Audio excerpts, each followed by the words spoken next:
చర్చించుకుని మళ్ళా మేము కలిసి ఉన్నాం ఏమంటే అమాయకుల జనం పిచ్చోళ్ళ. పోయినసారి గెలిపించినందుకు మాకు గడ్డి పెట్టారా బాబు, ఈసారి మిమ్మల్ని గెలిపించం అంటున్నారు ప్రజలు.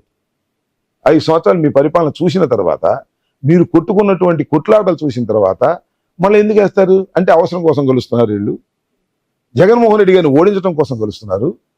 జగన్మోహన్ రెడ్డి గారిని ఎందుకు ఓడించాలి? కారణం ఏంటి? జగన్మోహన్ రెడ్డి గారి పరిపాలన బాగోలేదా? నేను మనవి చేస్తున్నా, మీ ద్వారా రాష్ట్ర ప్రజలకు చెప్తున్నా, ఎప్పుడూ లేనంత పాజిటివ్ ఓట్ జగన్మోహన్ రెడ్డి గారి మీద ఉంది. మళ్ళా జగన్ రావాలి, ఈ రాష్ట్రం బాగుపడాలని పేద ప్రజలు భావిస్తున్నారు. అది నమ్మకపోతే 4వ తారీఖు చూసుకోండి. అంటే ఒక రాష్ట్రంలో కేవలం పేదల కోసం పుట్టి పేదల బాగు కోసమే ఏర్పడబోయే ప్రభుత్వంగానే జగన్మోహన్ రెడ్డి గారి ప్రభుత్వం చూడాలంటారా? ఆ పార్టీని చూడాలంటారా? పేదల పార్టీ అని ముద్ర మీకు మీరే వేసేసుకోవడం వల్ల మీకు వచ్చే బెనిఫిట్ జస్ట్ అధికారంలోకి రావడం, కానీ రాష్ట్ర అభివృద్ధి మొత్తం పక్కన పెట్టేశారా? నో, రాష్ట్ర అభివృద్ధి పేద ప్రజల కోసమే. రాష్ట్ర అభివృద్ధి కూడా ధనికుల కోసమా? నేను మాట చెప్తున్నా, దీనిలో ఏ సమాజంలో అయినా ఊతం కావాల్సింది పేద ప్రజలకి. ధనికులకి ఎందుకు కోసం? వాళ్ళు ఆల్రెడీ దే ఆర్ ఎంజాయ్. అందువల్ల వాళ్ళని నష్టపరచాలని కాదు, పేద ప్రజలకు చేయూతనిచ్చి పైకి తీసుకురావాల్సినటువంటి బాధ్యత ఉంటుంది. పేదరికం సమాజంలో పోతే కదా ఆ సమాజం బాగుపడినట్లు లెక్క. నీకు 10% 20% ధనికులుండి కడవాళ్ళు పేదలుండి తినడానికి తిండి లేక బాధపడుతున్నప్పుడు ఆ సమాజాన్ని మనం ఎలా చూస్తాం? పేదల కోసమే పార్టీ అని, పేదల కోసమే ప్రభుత్వం అని కాదు, పేదల కోసం ఎక్కువ పని చేయవలసినటువంటి బాధ్యత సమాజంలో ప్రభుత్వానికి ఉంటుందని నమ్ముతున్నాం. అందువల్ల పేదలు ధనికులు తొక్కేయాలా? కాదే, ధనికులకి ఇవ్వాల్సి ఇస్తాం. ధనికులకు అంత చేయూతని ఇవ్వవసరం లేదు, వాళ్ళు నడవగలరు, వీళ్ళు నడవలేరు, వీళ్ళకి ఊతం ఇస్తాం. అందువల్ల ఇది పేదల ప్రభుత్వం అని చెప్తున్నాం. పేదవాడికి ప్రభుత్వ రక్షణ కావాలి కాబట్టి చెప్తున్నాం. అందువల్ల ధనికులు మాకు ఓట్లు వేయమని వేయొద్దని, ధనికులు వ్యతిరేకమని కాదు, తప్పుగా అర్థం చేసుకోవద్దు. నీటిపారుదల శాఖ మంత్రిగా ఒక ఓపెన్ క్వశ్చన్, మీరు అధికారంలోకి వచ్చినప్పుడు పోలవరం ఏ స్టేజ్ లో ఉంది? 5 ఏళ్లు గడిచిన తర్వాత ఈ రోజు ఏ స్టేజ్ లో ఉంది? మేము అధికారంలోకి వచ్చిన తర్వాత పోలవరానికి ఒక రూపురేఖలు తీసుకొచ్చినటువంటి ప్రభుత్వం. ఎందుకంటే అధికారంలోకి రాకముందు పోలవరం స్పిల్వే కూడా కంప్లీట్ కాలేదు. స్పిల్వే అంటే చాలా మందికి అర్థం కాదని ఖచ్చితంగా తెలుసు నాకు. ఎందుకు అర్థం కాదంటే మంత్రి కాకముందు నాకు అర్థం కాలేదు కాబట్టి, మంత్రి అయిన తర్వాత అర్థం చేసుకున్నాను కాబట్టి. మొత్తం బుక్ అంతా చదువుకున్నారు అనమాట. I visited so many times Polavaram గురించి నాకు తెలియనటువంటి అంశాలన్నీ తెలుసుకున్నాను. ఇంకా తెలుసుకోవాల్సిన అంశాలు ఉన్నాయి. అది పోలవరం అంటే వీడికి ఏం తెలియదు అంటాడు ఒక ఆయన, తెలుగుదేశం ఆయన. ఎందుకు తెలియాలంటా నేనేమో ఈయన మంత్రిని అయ్యాను, అయిన తర్వాత తెలుసుకుంటాను. I have such knowledge. Polavaram spillway complete కాకోకుండా, గేట్లు పెట్టకోకుండా భజనలు చేశారు. మీకు గుర్తుందో లేదు? నది అక్కడ ఇచ్చే పెక్యూలియర్ ప్రాజెక్ట్ పోలవరం. నదికి అడ్డంగా కడతారు ఎవరైనా స్పిల్వేని, ఇక్కడ అలా కుదరలేదు. నది నుంచి డైవర్ట్ చేసి కట్టాల్సి వచ్చింది. ఎందుకంటే నదికి అడ్డంగా కట్టేంత సట్టు లేదు, కింద ఇసుక పొరలు ఉన్నాయి. కాబట్టి నదిని ఇలా డైవర్ట్ చేసి కట్టారు. ఇలా డైవర్ట్ చేసి కట్టేటప్పుడు డైవర్షన్ కంప్లీట్ కాకోకుండానే ఇక్కడ దాన్ని ఏమంటారు, డయాఫ్రమ్ వాల్ వెయిటింగ్ కోసం కట్టలు కట్టేశారు. కాఫర్ డ్యాములు మోస్ట్ నాన్ టెక్నికల్ గా చేసినటువంటి సందర్భం. నేను చెప్తున్నా, మేము ఈ రాష్ట్రంలో అధికారంలోకి వచ్చిన తర్వాత, అనిల్ ప్రమాణ స్వీకారం చేసిన తర్వాత ఎంటైర్ స్పిల్వేని కంప్లీట్ చేసిన ఘనత ఈ ప్రభుత్వానిది. నదిని డైవర్ట్ చేసిన ఘనత ఈ ప్రభుత్వానిది. వాళ్ళు వదిలివేసినటువంటి కాఫర్ డ్యాములను పూర్తి చేసిన ఘనత ఈ ప్రభుత్వానిది. అయితే కాఫర్ డ్యాములు పూర్తి కాకుండానే డయాఫ్రమ్ వాల్ వేయటం వలన వరద వచ్చి డయాఫ్రమ్ వాల్ కొట్టుకుపోయింది. దాన్ని శాస్త్రీయంగా పరిశీలన చేసి కేంద్ర ప్రభుత్వం ఒక నిర్ణయానికి వచ్చింది. ప్యారలల్ గా ఇంకొక డయాఫ్రమ్ వాల్ వేయవలసిన అనివార్యమైన పరిస్థితి రావడంతోనే ఈ పరిస్థితి ఏర్పడింది. Completely fault of Chandrababu Naidu government. Chandrababu Naidu ప్రతి సోమవారం మంగళవారం అని పెట్టి వెళ్ళి భజనలు చేశారు తప్ప పనులు చెయ్యలేదు. చాలా క్లియర్ గా చెప్తున్నా, ఛాలెంజ్ చేసి చెప్తున్నా. ఇప్పటికి 5 ఏళ్ల కాలంలో ఇంతవరకు వచ్చిందని చెప్తున్నారు. ఇంకొక 5 ఏళ్ళు సమయం కావాలి కంప్లీట్ చేయటానికి అంటున్నారు. ఓవరాల్ గా పోలవరం కంప్లీట్ చేయడానికి మీరు పెట్టుకున్న సంవత్సరాలు ఎన్ని? అంటే ఎంత కాలంలో పూర్తవుతుందని ఒక అంచనా వేసుకున్నారు? ఒక చోటకు వచ్చి ఆగిపోయింది. ఆగిపోవడానికి కారణం ఏంటి? డయాఫ్రమ్ వాల్ దెబ్బతినిపోయింది. ప్యారలల్ డయాఫ్రమ్ వాల్ వేస్తే తప్ప టైం చెప్పలేము.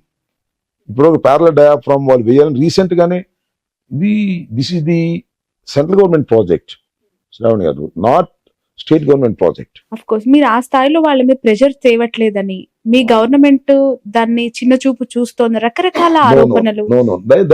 చివరికి రఘురామకృష్ణరాజు గారు నాకు టికెట్ ఇవ్వలేదు, ఫైట్ చేయలేదు బాబు గారు, ఇంకా పోలవరం ఏం తెస్తారని ఆయనకైనా మాట్లాడారు. రఘురామకృష్ణరాజు గారి గురించి నేను చెప్పవసరం లేదు. ఆయన ఎట్లా మాట్లాడతాడో, ఎంత అన్రీజన్ గా మాట్లాడో, that is different matter. I can't comment on him. నేను ఒక మాట చెప్తా, పోలవరం అనేది ఒరిజినల్లీ సెంట్రల్ గవర్నమెంట్ ప్రతిదీ పూర్తి చేయాలి. ఎందుకు రాష్ట్ర గవర్నమెంట్ తీసుకుంది? What is the reason? నాకు అర్థం కాల. కేవలం కమిషన్ల కోసమే కేంద్ర ప్రభుత్వం చేయవలసిన పని చంద్రబాబు నాయుడు గారు తీసుకున్నాడు. అనవసరంగా తీసుకున్నాడు. మీరు అనుకోవచ్చు అనవసరంగా మళ్ళీ ఇచ్చేయమని. కుదరదు అట్లా. Once government is taken, government is follow. నేనేదేంటి, కేంద్ర ప్రభుత్వం రాష్ట్ర ప్రభుత్వం కలిసి చేయవలసిందే. టెక్నికల్ గా మనకు కాదు, వాళ్ళు డబ్బులు ఇస్తారు, మనం ఇంప్లిమెంట్ చేస్తాం. టెక్నికల్ గా పద్ధతి కూడా వాళ్ళు యాక్సెప్ట్ చేయాలి. వాళ్ళు సిడబ్ల్యూసి ఉంది, వాళ్ళు యాక్సెప్ట్ చేయాలి. ఇవన్నీ కూడా ఇద్దరు కలిసి కంబైన్ గా చేసుకోవాల్సిన అనివార్యమైన పరిస్థితి వచ్చింది. కాబట్టి వాళ్ళ మీద ఒత్తిడి తీసుకురావడం అంటే చంద్రబాబు లాగా దూషణ పోషణతో మాట్లాడాలా? వెళ్ళిన ప్రతిసారి జగన్మోహన్ రెడ్డి గారు మన ప్రధానమంత్రితో మాట్లాడే ప్రతి ఎజెండాలోనూ మొదటి పాయింట్ పోలవరం ఉంటుంది. డిస్కస్ చేస్తున్నాం, పోలవరం డయాఫ్రమ్ వాళ్ళు ప్యారలల్ గా వేయాలని యాక్సెప్ట్ చేశారు. మన అనుకూలంగా ఉంది కేంద్ర ప్రభుత్వం కూడా. కాకపోతే డిలే అవటం అనేది టెక్నికల్ డిలే, వాళ్ళు చేసిన తప్పిదాన్ని సరి చేయటం వల్ల వచ్చిన డిలే తప్ప మరొకటి కాదు. పోలవరం పూర్తి చేసేది జగన్మోహన్ రెడ్డి గారే, ప్రారంభించేది జగన్మోహన్ రెడ్డి గారే. నెక్స్ట్ టర్మ్ లో అది కంప్లీట్ అవుతుంది. ఈ మంత్రి పదవి వచ్చిన తర్వాత మీ మార్క్, సాటిస్ఫాక్షనరీ మార్క్ దేని మీద ఉందంటారు? ఈ ప్రాజెక్ట్ నాకు ఒక తృప్తినిచ్చింది, లేదంటే నాకు టచ్ అయింది. నాకు ఒక్కటండి, నేనేమంటానంటే నేను ఈ 2 సంవత్సరాలు మంత్రిగా ఉన్నప్పుడు దేన్ని నేను పునాదులు వేయలే. రాజశేఖర రెడ్డి గారు పునాదులు వేసిన వాటిని జగన్మోహన్ రెడ్డి గారు ప్రారంభించారు, నేనున్నాను. నెల్లూరు బ్యారేజీలు 2 కూడా రాజశేఖర రెడ్డి గారు పునాదులు వేశాడు. రీమోడలింగ్ ఆఫ్ నెల్లూరు బ్యారేజెస్ 2 కూడా జగన్మోహన్ రెడ్డి గారు ప్రారంభించినప్పుడు నేను అక్కడ ఉన్నాను. అది నాకు సంతోషం. అంటే ఒక మంత్రిగా శిలాఫలకం పైన మీ పేరు, మీ రిబ్బన్ కటింగ్లు, మీ శంకుస్థాపనలు, పెద్ద పెద్ద బ్యానర్లతో మంత్రిగా మీకు మీరు అవే కదా గొప్పగా ఒక మినిస్టర్ ఫీల్ అయ్యేది. నో, ఎందుకంటే ఇవన్నీ కూడా ఇప్పుడు ఫర్ ఎగ్జాంపుల్ అది మీకు సాటిస్ఫాక్షన్ గా అనిపిస్తున్న, చూసే వాళ్ళకి అభివృద్ధి జరగలేదు, మంత్రి గారు ఏం చేయలేదు, ఇవన్నీ కామన్ గా మాట్లాడితే అభివృద్ధి జరగలేదు. ఇప్పుడు నీటి పారుదల ప్రాజెక్టులు అనేవి చాలా సుదీర్ఘ కాలం నుంచి జరుగుతున్నటువంటి అంశాలు. ఇప్పుడు వెలుగొండ ఉంది, వెలుగొండ కూడా డాక్టర్ వైఎస్ రాజశేఖర గారు ప్రారంభించారు. నెల్లూరు బ్యారేజ్ రాజశేఖర గారు ప్రారంభించారు. పోలవరం డాక్టర్ రాజశేఖర గారు ప్రారంభించారు. ఇవన్నీ డాక్టర్ రాజశేఖర గారు ప్రారంభించినాయి కదా. ఆయన కన్న కళలకు ప్రతిరూపాలే కదా. చంద్రబాబు ఏమన్నా ప్రారంభించాడా? ఆయన ఆలోచన చేశాడా? అవి కంప్లీట్ అయినప్పుడు చాలా సంతోషం. మొన్న వెళ్ళాం వెలుగొండ, ఒక టన్నల్, 2 టన్నల్స్ ని ఇనాగరేట్ చేసాం, we are feeling happy. Nellore barrage open చేసాం, వీఆర్ ఫీలింగ్ హ్యాపీ. పోలవరం కూడా చేస్తే చాలా సంతోషంగా ఉండు. నేను మంత్రిగా ఉన్నప్పుడే పోలవరం ఇనాగరేట్ చేసినట్టయితే చరిత్రలో నిలిచిపోయినటువంటి గొప్పవాడిని అయ్యామని నాకు ఉంది మనసులో. కానీ అది కాలేదు, అనిపించట్లేదు. కాదు, కొంత బాధ అనిపించట్లేదు. బాధ కాదు, బాధ అనిపించడానికి ఏముంది? మనం టక్కన కట్ చేయడానికి ఏదైనా చిన్న విషయమా? మీరు ఒకటి శ్రావణి గారు, మీరు గుర్తుపెట్టుకోండి, పోలవరం ఎప్పుడు పూర్తవుతుందో ప్రస్తుతం చెప్పలేను అని చెప్పిన మొదటి నీటి పారుదల శాఖ మంత్రి, ఇరిగేషన్ మంత్రి. చెప్పడానికి ఎంత ధైర్యం కావాలి? చెప్పాను. ఇప్పుడు ఏమైపోయావండి? ఎన్నికలకు ముందే ప్రారంభించి ఎన్నికలకు వెళ్తాను అని చెప్పానా? ఏమైపోయావండి? ఇప్పుడు ఊరుకునే వాళ్ళ మీరు? ఇప్పుడు నన్ను అడగలరా ప్రశ్న? నాకు తెలుసు, అది చూసా, పరిశీలన చేశా. We cannot say now. There are so many hurdles. Chandrababu తప్పిదం చేశాడు. చంద్రబాబు కాఫర్ డ్యాములు పూర్తి కాకుండానే డయాఫ్రమ్ వాల్ వేశాడు. వరదలు వచ్చి డయాఫ్రమ్ వాల్ కొట్టుకుపోయింది. ఆ డయాఫ్రమ్ వాల్ భవిష్యత్తు తేలితే తప్ప ఈ ప్రాజెక్టు ముందుకు వెళ్ళదు. డయాఫ్రమ్ వాల్ ప్రాజెక్ట్ భవిష్యత్తు తేల్చవలసింది కేంద్ర ప్రభుత్వం, సిడబ్ల్యూసి. వాళ్ళ దగ్గర ఉంది, వాళ్ళు మొన్న నిర్ణయం తీసుకున్నారు. ఇప్పుడు అవుద్ది? ఎన్నికలకు ముందే పూర్తి చేసి ఎన్నికలకు వెళ్తామని సవాల్ చేశాను అనుకోండి. అంతకుముందు ఇరిగేషన్ మంత్రి దేవినేని ఉమాలాగా ఏమైపోయాడు నేను. కానీ సో ఉన్నది ఉన్నట్టుగా చెప్పకపోతే తప్పు అవుతుంది. ఉన్నది ఉన్నట్టుగా అని మీరు అంటున్నారు, కానీ అనిపించదా సార్? అది అసమర్థత.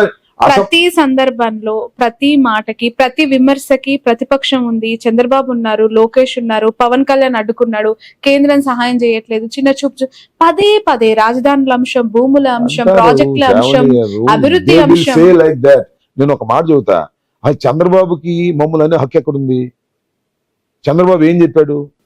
ఎన్నికలకు ముందు పోలవరానికి నీళ్లు ఇచ్చి ఎన్నికలకు వెళ్తానన్నాడా? చేశాడా? సో మీ ఆదర్శం ఇప్పుడు నో చేయలేదుగా.